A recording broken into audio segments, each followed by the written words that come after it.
D&D Cravings Eat and Ride Edition. Hello people! For today's video ay pupunta nga tayo sa Naga City, Cebu para tikman ang famous balbakwa sa Yancy's Balbakwan. At ayan na nga, nandito na nga tayo malapit sa SM Seaside City.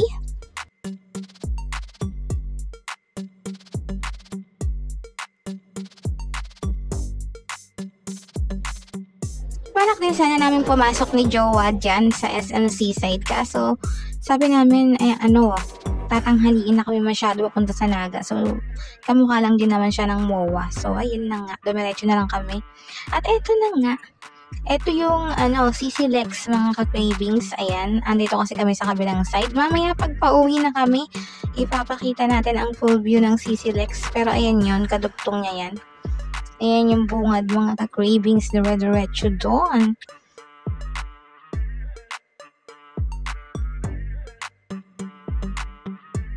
At ayan, dito nga tayo, liliko tayo sa kaliwa para mapunta tayo sa Naga City. At ayan, nakasalubong pa natin ang mga riders na ito. Foundation Day yata ng kanilang fraternity, kaya meron silang paradang ganiyan. At dire-diretso lang itong lugar na to ay natatalisay na tayo, natatalisay. Paglagpas nito ay ando na tayo sa Naga. At ayan na nga, makikita nyo dyan si Jollibee. Dito na nga tayo sa Naga City. Ayan, pag nakita nyo yung banner ni Jollibee na Welcome Naga City, malapit lang dito yung Yancy's Balbakwaan. Pagkalagpas nun, konting usog-usog lang mga cravings, konting dasog lang. Ayan, andito na tayo sa Yancy's Balbakwaan. Ito na nga ang famous balbakwa. Hindi lang naman balbakwa ang tinda nila mga cravings. Marami din silang tindang mga ulam na iba't iba. Ayan, ito na nga ang inabutan na lang namin na balbakwa. Kalahati na lang ng kaldero. At ala na nga yung mga buong bias, mga ka-cravings, mga na lang to, mga balat na lang, maliliit na. So, wala na kaming choice dahil ito na lang, dahil nga tanghali na kaming nadating mga ka-cravings. So, umorder na lang kami ng isang order. Bali, ang isang order ng balbakwa sa kanila ay 120. Tapos, itinry na din namin itong kanilang kalyos. Ayan. At umorder din kami syempre ng rice. At ang rice nga dito nila ay yung bigas mais mga ka-cravings. Kung kayo papasyal dito, yung kanin nila ay bigas mais. Pero kung gusto mo talaga ng rice, mayroon namang puso. Kaso hindi namin nakita ni Jowa yung puso, kaya ito ang na-order namin. At ayan na nga, umpisahan na ang kain ni Jowa. Kain tayo mga ka-cravings.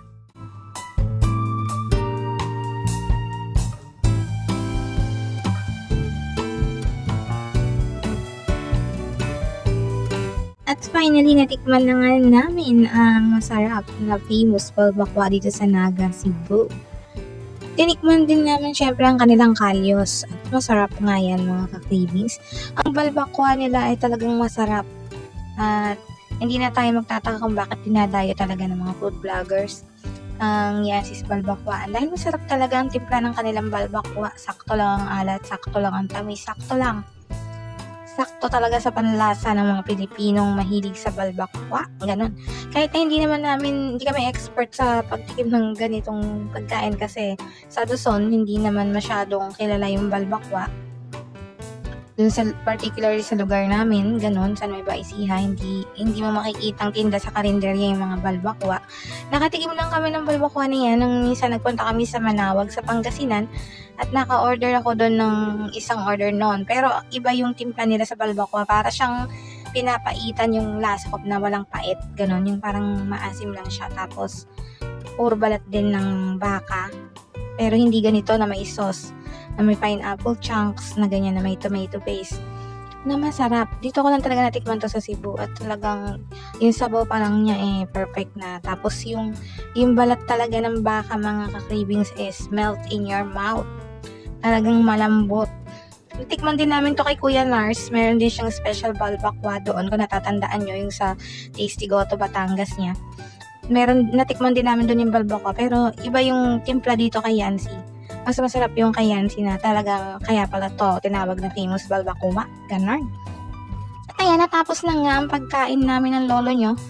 Uminom na kami ng tubig at pagyari niya nga. At ayan na nga, may padikit pa ng sticker. Kasing liit ng channel namin yung sticker na naidikit namin mga ka-cravings. Since ganun nga ang team natin dito sa ating Eat and Ride edition, magkakain tayo sa mga kalendarya, titikman ng kanilang mga lutuin. At magdidikit tayo ng stickers para tandaan na nabisita na natin ang kalendaryang iyon, gano'n. Hindi naman tayo famous vlogger na basta lang natin yun. Eme root, gano'n. Tapos ayan, pauwi na nga tayo at malapit na tayo sa seaside. Nakikita nyo na ang Cebu-Cordoba Link Expressway, which is the tallest and longest bridge sa buong Pilipinas ngayon. At papakita ko sa inyo ang closer look.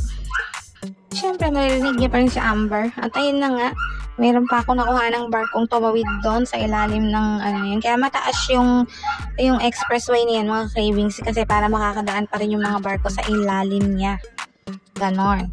Tapos, andito na nga tayo, coastal road to, tapat to ng SM Seaside. So, ito na nga ang view ng Cebu-Cordoba Link Expressway.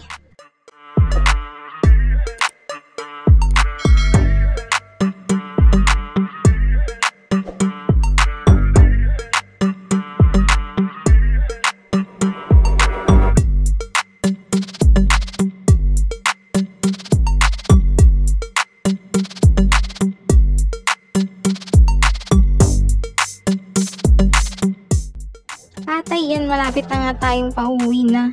Andito na tayo sa city proper na ito, mga ka-cravings, pag diretso natin yan. Pero susubukan nating dumaan doon sa tunnel na na-feature sa KMJS dahil daw dito ay may mumu, gano'n. Dito ko pinadaan si Jowa, dumiretso si Jowa dito at talagang na-shock si Jowa sa nakita niya. Pasensya na po kayo sa background noises. At si Amber, alam niyo naman si Amber, mahilig kumangkang, gano'n, habis niya na yung ganyan. Pagpasensyahan yun na. At eto na nga, nandito na tayo sa tunnel. At ayan, dito nga nakita yung bata na mumu. Sinabi ko kay Jowa, talagang sobrang kinabahan si Jowa dito. Sabi ko, dahan-dahan, baka biglang tumawid yung bata dyan, masagkasaan natin, gano'n. So, kinabahan si Jowa, hindi na siya nagsalita. Buti na lang may nakakasabay kami, gano'n. Nagkandabolo na ang lola niya.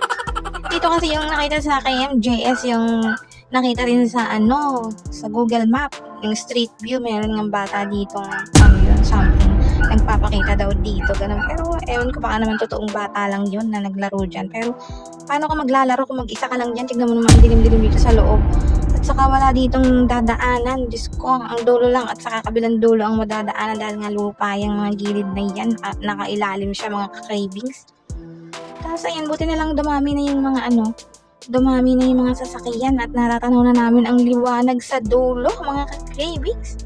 At pagdating dito sa dulo, ayan, nakahinga na ng maluwag si Jowa dahil nakalabas na rin kami sa wakas.